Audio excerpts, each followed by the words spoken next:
What is up, Commanders Nation? What is going on? It's Anthony Armstrong here, Bleav in Commander Show. I got my man Brian Murphy on the other side of the screen. Brian, what's going on? How are you doing? What's up, AAA? I'm doing well. It is game week. We are finally here. Meaningful football is this week. I can't wait to break it down. We got an awesome show lined up for you. Yes, indeed. I mean, we've got a little bit of everything. We're going to get some kind of all type of Commanders updates. What's going on with the team leading into week one, previewing just a little look at that first game against the Jags and taking a look at the whole overall picks. And we're actually, we got some other things going on at once. We're multitasking right now. That's right. You might hear the ESPN chime in the background. It's not me watching AAA highlights, even though I'd love to be doing that right now. We're doing our Bleav fantasy draft, so we're in the middle of that right now. I think we got a pretty solid lineup. Start off with Austin Eckler, Stephon Diggs, some playmakers there. So we're working on that. A lot of things moving around, and as You didn't tell me that we had Stephon. You told me Eckler, and then we jumped to Dallas Goedert. Listen. I'm the GM. Let me do my work in the off season. You're going to be the coach during the season. You're going to make it happen with the guys that we got. But AAA mentioned we got picks coming up, all brought to you by Bet Online. They are bringing us this show here today. It's the fastest way. Don't forget that. Always remember, don't forget that they are the fastest way to wager on all your favorite sports. Obviously, the NFL starting back up, Major League Baseball, NBA, NHL. They have combat sports, even esports and golf with first-to-market odds and lines. BetOnline continues to be the top online resource for all your sports information, from live in-game betting, props, and futures. We told you a couple of our over-unders for team wins and for players for the Commanders. You can go bet on all that stuff. Head on over to Bet Online today or use your mobile device to join today and make your first sports bet. Use our promo code BLEAV50, BLEAV50 to receive your 50% welcome on your first deposit. Bet Online, where the game starts. And where the game starts for the Commanders is at FedEx Field on Sunday when they take on the Jacksonville Jaguars. We're going to get into all of that. Like AAA said, we got some good news for the Commanders and some all kinds of stuff all over the place. Where are we starting at, Anthony? Well, good. Let's just jump out with touching on just some different Commanders news and updates. I mean, there's been a lot going in just really today. I mean, you obviously one of the biggest updates, one of the biggest bits of news is Brian Robinson was made an appearance in the building without crutches. He was moving pretty well, so it was good to see reports of that. Yeah, absolutely. It seems like maybe those 4 games could be enough, and then we maybe see him out there for that 5th game. I think that's against the Titans. So that is great news. And from what I saw, he wasn't walking with a limp, which is huge. And it's just crazy the roller coaster that guy has been on. Thank God that he is okay, and it's just amazing that we're talking about him potentially playing football in about a month or so. So great news there. Also in the building, Ryan Kerrigan, Mr. Sack Master himself, the leading sack getter in Commanders, Redskins, Washington football team history, was named assistant defensive line coach. I think that was over the weekend. What huge news and what an honor for one of the team's best. He's had a hell of a weekend, right? He's had a hell of a weekend, gets on the 90 greatest players list, and now he gets a new job. So, congrats to Ryan Kerrigan all around. But it's big to get a former player in the building. One of the things that it always makes you feel old is whenever guys they give you the title of uncle, and so you realize, and folks call you old guy, old head, unk, and then you start to look at the depth chart, and you're like, these dudes are literally 10 and 12 years younger than me. Maybe just maybe I am a little old, but that's okay. That's okay. But he's going to be able to come with a lot of on-field experience. Obviously, with the head D-line coach now, Zaginga was Jeff Scanina. There you go. Not bad. I said every consonant in his name. I made sure it all got pronounced. But with Scanina out there and with Ryan Kerrigan, you're going to get so many years of actually on-field playing experience. that could be huge for the development of Fedarian Mathis, the rest of that D line. Like, you should see this group probably elevate their play leading into the season. Yeah, I'm really excited to see what he can do with the studs that are on that defensive line. Deron Payne, John Allen, as our next pick comes up here in just a second. But yeah, I'm really excited to see what he does with those younger guys, those guys that are still kind of finding their way. James Smith-Williams, F.A. Obata, some of those fringe guys, those backup guys. And who better to teach you how to do something than a guy that's been in the league 18 years like Scanina and 10 years, 12 years for Ryan Kerrigan. That's pretty big stuff, and I'm really excited to see what he can bring. I'm just so glad that he's back with the organization. That one terrible year he was with Philly, we can put that all out of our minds because now he's back with the good guys, and he seems like a great dude, and I'm just glad that he's back around the team. So that's a positive in and of itself. Yes, indeed. I was going to say another positive. You talk about a guy like Ryan Kerrigan, a leader on the team. The captains. That's right. Yeah, got released today, so you got to see. Let's see the offensive captains, 2022 offensive captains. I love how they just got them by first name: Carson, Terry, Logan, and Charles. Okay, so you got Charles Leno, Logan Thomas, Terry McLaurin, and Carson Wentz are your offensive captains. And on defense, you've got Jonathan, Cole, Kendall, and Tress. Well, I guess that would be special teams. Right. So Tress Way, Kendall Fuller, Cole Holcomb right there in the middle, and Jonathan Allen once again wearing that C on his chest. They also had some alternates. Chase Young is an alternate. Jeremy Reeves is a special teams alternate, and J.D. McKissick is your offensive alternate. What do you think about that? I like it. That's a lot of guys. What is that? With the alternates, 11 total. My question is, are all 8 of those guys going to go out for the coin toss? Because I would love to see that. I'd love just to see a whole, starting 11 go out there for the coin toss. Oh, gosh. It would take so long to do the high fives and handshakes. Right. They'd just be like, you know what, don't worry about it. Yeah. Let's just get out of here. But I think a lot of them made sense. I love that Carson Wentz has earned the respect of his teammates. It seems like the quarterback a lot of times is a shoo-in for that. But, I don't think it's a given. But I think that he's won over some of his teammates, especially in this offseason. I think that's huge. And, kudos to him for doing that. That's got to be tough on your third team in 3 years. But he's got a chance to go make a name for himself and turn things around. So I'm just excited that he's a captain. Also, Charles Leno, first-timer, and I believe Cole Holcomb would be the other. Cole Holcomb and Kendall Fuller, also first-timers there. So some veteran guys on the captain squad and some new guys. I love the mix that they have there, and it seems like they're all pretty much no-brainers. Yeah. And Kendall Fuller, he's been having a hell of a summer. Hell of a preseason. Just seems like he was always locking down receivers in camp. So he's earned that right to get on that list. And Cole Holcomb, he holds it down for that linebacking crew.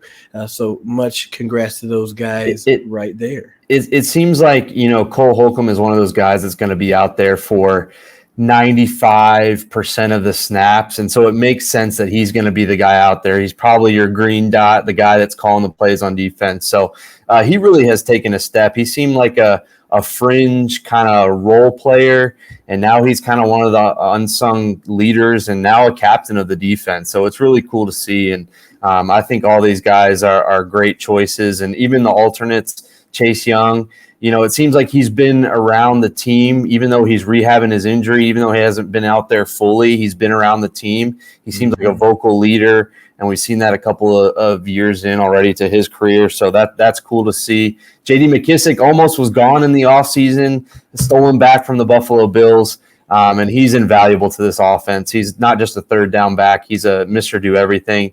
And Jeremy Reeves, what a story. Kind of just, not making the team a couple of times, being cut, practice squad, all the stuff that he's gone through, and that he's an alternate as well. You almost consider those guys captains in and of themselves. So really love that. And it's always cool to see who their peers pick. This isn't like a coach's thing. It's the peers. Am I right in saying that? Generally, yeah, you're going to see, your players that are going to get out there and coach. They're going to vote, for who they want to be on, who they want to be the captains. And I can say you do have to give Carson Wentz some love for earning that that seat. He's earning that patch. I feel like there was a story, and I don't remember who it was, but where the quarterback didn't have that C on it, and people were trying to make a big deal about it. I don't think it's a problem if you don't have the C, but it can be an internal issue if you give somebody a captain's patch, but people don't really look at him as a captain. You know, it's something. It's kind of an internal thing. It's hard to really explain it into words, but you just know when you're like, it's kind of like if your kid gets a participation trophy. And you're like, and they're like, look, Dad, I won. And you're like, dude, I carried you across the finish line. Laugh. Like, no, you didn't win. But it's like, we're going to give it to him anyways because we want to be behind him. And we show, look, I think he earned it, from him, coordinating the passing camps out there in California, reaching out to Terry McLaurin while he was away from the team, trying to make sure, and he was fighting for him to, to get his deal and make as much money as possible. So he didn't have to do any of those things. He came in and was definitely making it a point to show that he wants to be a part of this team. He wants to be a leader, and he wants to help take this team to the next level. And so kudos to him for that. Yeah, absolutely. So pretty cool stuff. We'll see how many of those 8 guys are out there for the coin toss. I really am kind of intrigued by that. So someone let me know if you're at the game, how many of those guys go out there. Hey, man, you think about it, they'll have as many combinations of captains as they can with jerseys. So that's going to be kind of cool. Yeah, that is pretty cool. Yeah. All different combinations. But that's neither here nor there. Let's keep it moving forward. Let's take a look just with what is coming up on Sunday at FedEx Field, 1:00 Eastern. The Jacksonville Jaguars are visiting. That's right. Trevor Lawrence, everybody knows him from Clemson, a new coach for the Jaguars, and Doug Peterson, a guy that, Washington fans are all too familiar with from his time in Philadelphia. Jaguars were 3-14 last year. Not very good. They finished worst in the league. So that was good enough or bad enough for the first overall pick in Trayvon Walker, who the offense will have to deal with. They're a young team. They seem like, they're still putting some things together, but you can't take them lightly. It should be a good one. I think that, looking at what the Jaguars did on the outside, it looks like they spent a lot of their draft capital on defense. I was looking through, and 5 of their 7 draft picks were defenders. They got Trayvon Walker in the first round. They also got Devin Lloyd, the linebacker out of Utah, in the first round. So it looked like they went draft, defense, and in the offseason with their free agency, they picked up a bunch of guys to help Trevor Lawrence. They got Christian Kirk, Evan Ingram. Yeah. Christian Kirk, a questionable maybe deal there, paid like a number 1 receiver, even though he probably never really been that guy. At least he wasn't in Arizona. So they loaded up in free agency with some offensive players. So it seems like a totally different team. You want to say that they're a bad team. They're a 3-14 team, but they've added some pieces, and they're definitely going to, put the Commanders to the test on Sunday. Absolutely. And, the Commanders have some history with Evan Ingram. He was a former Giant. So that'll be a reunion there, a little reunion between Carson Wentz and Doug Peterson. Those two guys spend a little time together in Philly, so they get to get that out of the way early. But ultimately, I think it's a matchup that Washington should be able to win. They should be able to come in, and if they can jump on the team early, jump on Jacksonville early, and just continue to apply that pressure, I think they're going to be able to win this game going away. Don't see it necessarily being a blowout, but I think they can handle this team. You're looking at a young quarterback that's going to go up against a very hungry defense that's trying to regain, to that level that they were a couple years past. They want to get back up there. And this is a great opportunity to do it. It's going to be great weather. You're going to be in front of your home crowd. You got a whole new fight song, whole new uniform, whole new everything. What better way to command the district than get a win and start out on fire against Jacksonville? Yeah, it's a new era, and you got to think that Washington realizes that and knows that they've got to get off to a strong start. And so I'm thinking the same way. I don't think they're running away by any means, but I think that they should be able to get after Trevor Lawrence. He's got, I think he led the league in interceptions last year as a rookie. A young quarterback is prone to mistakes. They just got to stay true to those rushing lanes. We know that they get undisciplined a little bit. We saw Patrick Mahomes make a couple of plays because guys got upfield. I know Patrick Mahomes is a different story, but Trevor Lawrence can move a little bit, so they can't take that for granted. But yeah, you got to treat this team. You got to take them seriously, but you also got to know that you're better than this team. I think that you're better on paper. I think you were better last year. So yeah, this is a good test, and this is a good start for the Commanders era. And if they can get that place bumping and rolling in week 1, which I think that they have the chance to do, then that sets you up for, sets a good tone for a season. I feel like you don't want to make week 1 a must win, but you gotta show a little something to me. I feel like you gotta set the tone and make a statement here in week 1. So let me know this. To make a statement, let me know who do we pick. All right, so we're down to our defense and kickers. So who are we thinking? Harrison Butker for the Chiefs. Okay. Or Colts, Steelers, and Dolphins are the best remaining defenses. Steelers get a lot of sacks, right? Maybe. Yeah, and then their division isn't too crazy. Yeah. So maybe the Steelers. I feel like I kind of like to lean to the Steelers. Yeah. Okay. When it comes down to defenses. But let's get back to that Sunday game. Right. I will say if I'm looking at one unit to really determine what's going to help lead Washington to victory, who needs to actually show up the most, I'm going to say I'm going to go back to that defensive side. I'm going to go back to that defensive unit. And the reason is, once again, you have that young team, you have that young quarterback.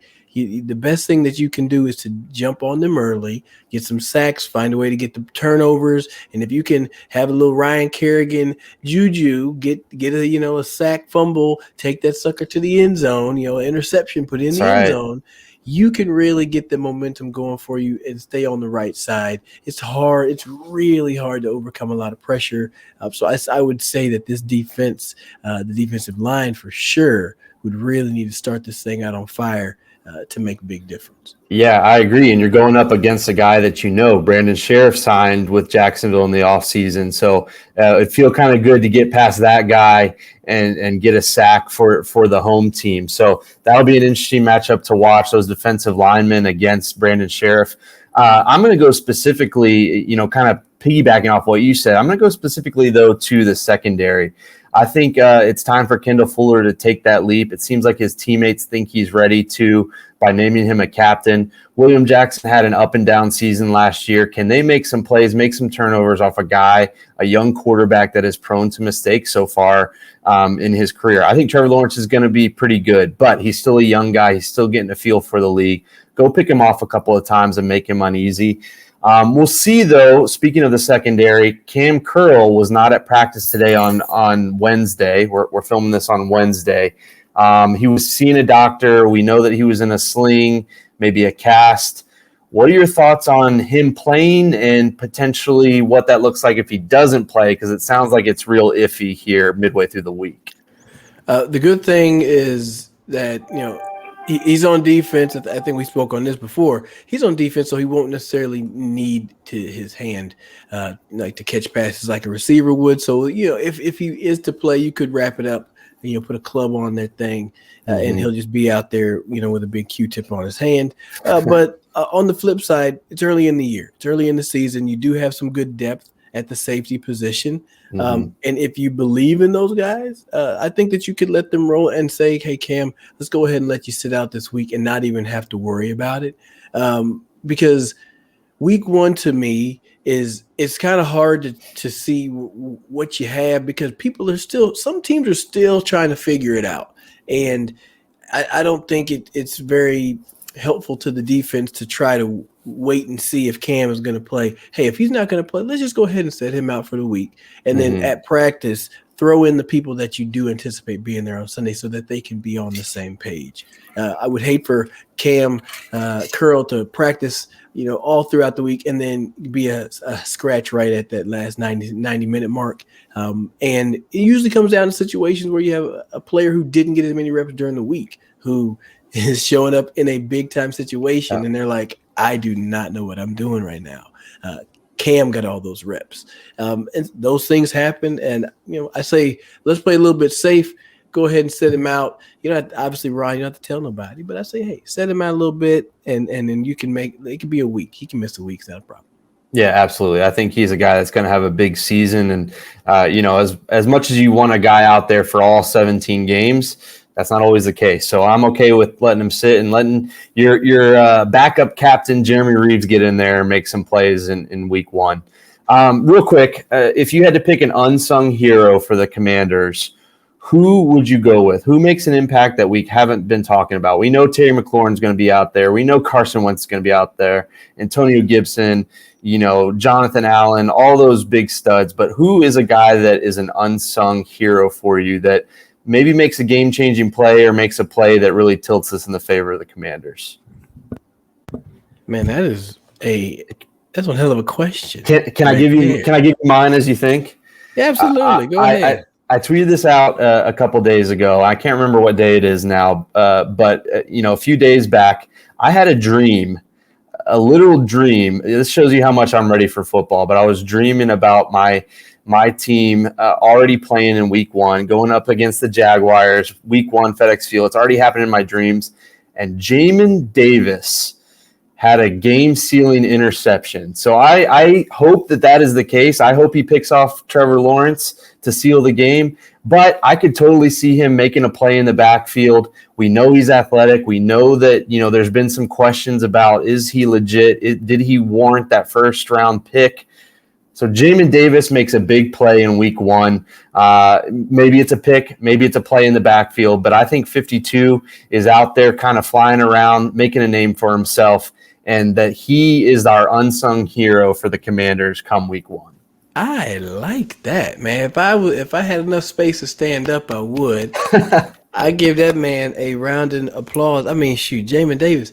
That's a great call, because obviously, like you said, everybody's been kind of questioning is he that guy or not, right?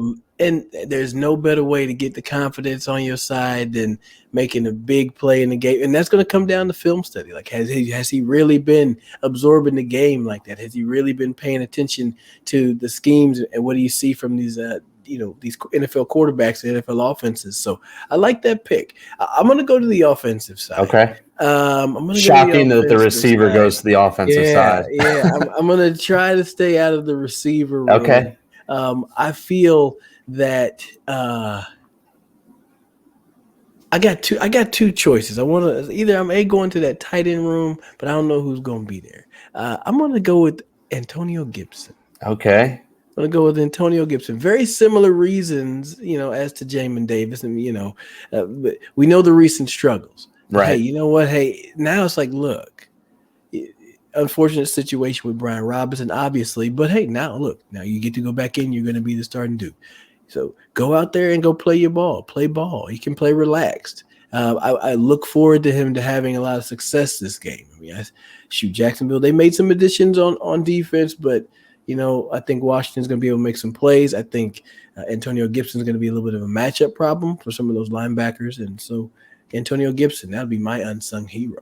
I like it. And, hey, you fumbled in preseason. You know what preseason does? It doesn't matter. So, go out there and make a play in week one when it does matter. I'm with you. I would love to see Antonio Gibson, kind of not silence the haters. I think that's a little too strong, but just quiet some nerves, calm some nerves down. I think that both Gibson and Davis, for similar reasons, can do that on Sunday. So I think we both like the Commanders. Maybe we're being kind of homebodies there. Maybe we're being too bullish on the team that we cover, but why don't we look at the rest of the slate for week one and go over our picks? We told you each week we're going to make our picks thanks to Bet Online. We're so grateful for them bringing you the show. So we laid out all the picks here. We've got all the spreads, and now AAA and I are going to give you some winnings here. We're going to go down these picks and see what we think about each of these games. Yeah, let's see here. All right, cool. I'm over here wearing my producer hat. I'm wearing my producer hat, and I'm getting the little graphics going. So if you're watching on the show, if you're watching the video, I appreciate you because that's like some live production work. I'm gonna do this. I have a note card. The gentleman sent me he wanted me to sign a note card. And I'm like, well, I'm not going to sign a note card. Okay. I'll sign you a card. I'll sign you a card, but not a note card. So what I'm going to do, I'm just going to write these things down. I'm going to keep tally of our picks. I like it. Let's see what we got, right? So let's see. B for Brian and then A for Anthony. There we go. That makes sense. I love it. Let's just work our way down from the top. We'll go pretty quickly. All right. Yeah, it is NFL Eve. We are filming this on Wednesday, like I said. So you might hear this on Thursday. We're all getting ready for the NFL to be back. The Bills are a 2-point favorite at the Rams, the defending Super Bowl champs. AAA, who you got in that one? I'm taking the Rams. Sean McVay is going to have his team prepared, and that's a long-ass flight from Buffalo to L.A. I'm going with the Rams. I find it surprising that the Rams are not favored in this game, so I think they're going to take that disrespect and they're gonna beat the Bills. I also think that this could be a Super Bowl preview, so I like this matchup to start the season, and it could very well be the matchup that ends the season as well. But I'm going to take the Rams and the defending champs. They cover that 2 points and they win it outright. Yeah, absolutely. We already talked about the Jags and Commanders. We both got the Commanders. Is that right? Yeah, I'm going with Commanders there. 2.5-point favorites at home. Then we move to the team in Baltimore, kind of stay in the DMV, although they're traveling to New York. It's the Joe Flacco Bowl. Joe Flacco named as the starter for the Jets. Ravens a 7-point favorite going into the Jets. What are you thinking there? Oh, that 7 points. Hefty. It is hefty. But I think I'm going to still take that. I'm going to take that. I'm going to go with the Ravens. I agree. I say it's hefty, knowing that I'm going to take it the whole way. Lamar Jackson, I think he's out to prove to everybody that he's legit and he needs a big deal and he needs it soon. So give me the Ravens there. Then we move to my neck of the woods, the Saints, the hated Saints here in Atlanta, going to the Falcons. The Saints are a 5.5-point favorite going into Mercedes-Benz Stadium. What are you thinking there, Saints and Falcons? I think the Falcons can cover that. So for the sake of the spread, I think the Falcons would cover, but I think the Saints would win. Okay. So for you folks, if you don't know, that would be your money line. That's the one where you think just picking who's going to win. But then the spread, the minus is the favorite. So I think that the Falcons will lose this game, but they will lose it by less than 5.5. We did videos for teams that we thought were going to be a surprise team, and I said the Saints. I think if Jameis Winston can come back healthy with some of the weapons that he has, Chris Olave, Michael Thomas making a return at some point, I really like the Saints as bad as that is to say here in Atlanta. I'm going to take the Saints, and I think they cover that 5.5. The Falcons are not a mess, but they've got some holes, and I think that the Saints win here in Atlanta. Patriots at Dolphins. Speaking of those videos, I think you picked the Dolphins as a surprise team. They're a 3-point favorite against the Patriots. I mean, when was the last time they were favored against the Patriots? That seems like it's been a long time. I think I like the Dolphins here at home to start the season. I do too. And that's I'm a fan of Mike McDaniel. But Me too. I think that, that's just the enough Latin spice that you need in South Beach to start that year off right. Beat the hated Patriots. I think they'll have success. I'm going to go with the Dolphins as well. All right, another revenge game. The Browns going to the Panthers. It's the Baker Mayfield Brigade Bowl. I think that a motivated Baker Mayfield is going to beat Jacoby Brissett. I think an unmotivated Baker Mayfield is a little bit better than Jacoby Brissett. No offense to him, but I think that the Panthers cover that 1-point spread and they win at home. I'd argue that. I'd argue that. I think Okay. Jacoby Brissett's a solid quarterback. He's a solid quarterback all around. Probably pretty consistent. I think he'll be consistent enough. He'll be more consistent than Baker Mayfield, who'll probably throw an interception or two to one of his former teammates. So I will take the Browns. I think that's one of the ones that we kind of separate on. So I'm going to go with the Browns on that one. You are taking the Panthers. That's right. All right. Then the darling Bengals, the AFC representatives in the Super Bowl last year, were right there. We're leading in the fourth quarter. They host the Steelers. They're 6.5-point favorite. Looks like Mitchell Trubisky is going to be the quarterback to start the season for the Steelers. What are you thinking about that game in Cincinnati? Bengals a 6.5-point favorite. I don't really trust Mitchell Trubisky. I'm shaking my head in agreement. If you can't see, the Bengals are a good team, man. Bengals are a good team. I'm going with the Bengals. I think that's an easy one. Pretty easy for me too. Next up, the 49ers, a 7-point favorite going on the road to face the Bears. Looks like it'll be Trey Lance versus Justin Fields. Two quarterbacks with some tremendous upside. I'm low-key excited for that game, as much as I don't know that the Bears are going to do a whole lot. 7 points though, in the Windy City. Yeah. I think I'm going to take the Bears there. I think they cover that spread, but the 49ers still win, maybe by a field goal or so. Yeah, I'm in agreement on that one. And shoot, these lines could change, Right. They could change. So the good thing about that, folks, is that if you make the bet when it's at, 49ers -7 and it changes, that's all right. You're on for that certain amount. But so I'm in agreement with you on that one. Just don't know what you're going to get out of that 49ers team with Trey Lance. I mean, it's his first time. And it could be tough. So yeah, I'm gonna cover. I'm gonna go with you on that one. I think 49ers win, Bears to cover. All right. So then the Eagles go to the Lions. The Eagles are a 4-point favorite going to Detroit. This should be a game that Commanders fans kind of take a peek at, because the Commanders are facing the Lions in week 2, the Eagles in week 3. It's a nice little preview of what your next couple of weeks look like. In this one, as much as the Lions seem to be kind of a dark horse because they're on Hard Knocks and people are kind of falling in love with Dan Campbell, I think the Eagles are legit, and I think they win this one pretty easily.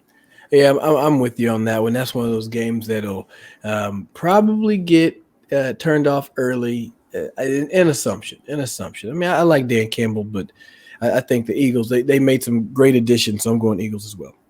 All right, then we got the Colts, a new quarterback. Obviously, Carson Wentz now in D.C., so they bring in Matt Ryan. They're a 7-point favorite going to the Texans.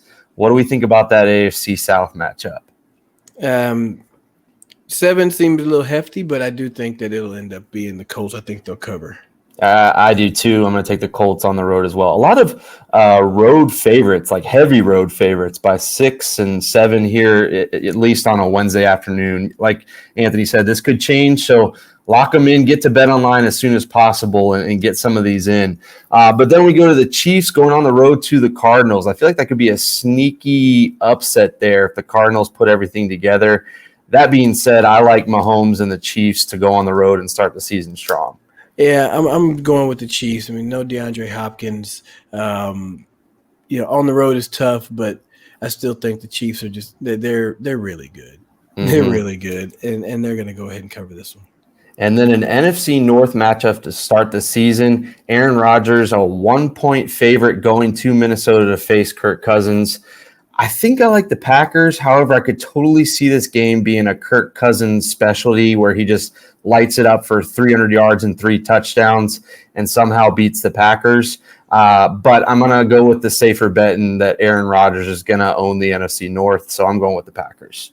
Man, I tell you, you don't bet against that guy. The deck has been not stacked, but it's like depleted, and he still reigns to the top. So going with GB there. Green Bay is going to get this one. The Titans in Nashville, 5.5-point favorite against the hated New York Giants. Giants, I think they have a couple of pieces, but I don't know if they'll be able to put it together this year. I feel like the Titans roll in that one, and that's probably, if I'm doing a survivor pool, I think the Titans might be my survivor pick, a little added bonus in there, but I think that they cover that 5.5 pretty easily. That's pretty straightforward. I think that's what it's going to be. Get up early and keep handing it off to Derrick Henry. So that's Tennessee for both of us on that one. 2 games left now. 2 games. That's right. A couple of good ones to finish out the weekend for a couple of different reasons. The Buccaneers and Cowboys. I'm pretty sure they opened the season last year together on Thursday night. Now the Buccaneers go to Dallas as a 2.5-point favorite. This is an interesting one. I want to hear what you think about this one first. I've got maybe a different outlook. We'll see. Well, shoot. The one thing is kind of like with Aaron Rodgers. It's hard to bet against Tom Brady. And I know he's aging. And we've been saying that for 10 years, I think. Right. So it's a tough one. First game at home. I'm still gonna go with.